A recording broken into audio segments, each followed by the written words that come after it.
Why bicep curl form matters.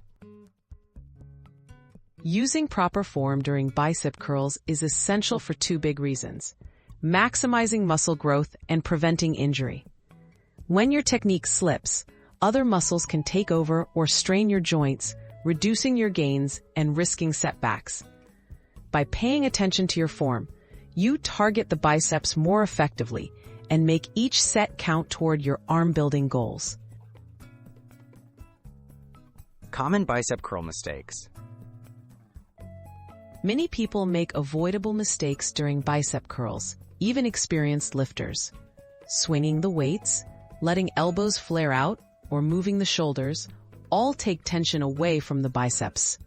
Cheating the movement by using heavy weights or incomplete range of motion not only blunts progress, but can also lead to pain or injuries over time.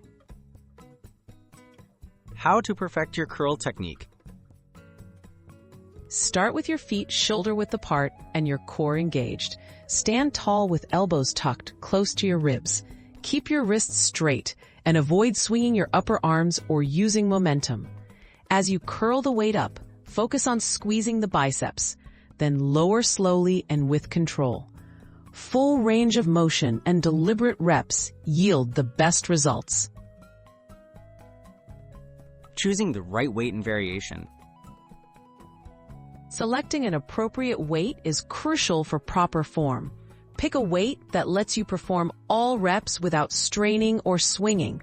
If you're unsure, start lighter and increase gradually. Variations like hammer curls, preacher curls, or incline curls can challenge your muscles in new ways, but always maintain perfect form to prevent bad habits.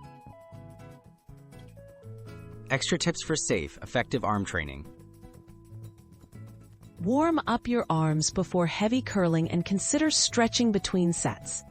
Don't neglect other arm and back exercises, as a balanced workout routine supports better bicep growth and reduces the risk of injury.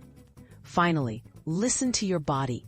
Short pain or discomfort is a signal to check your form or lighten your load.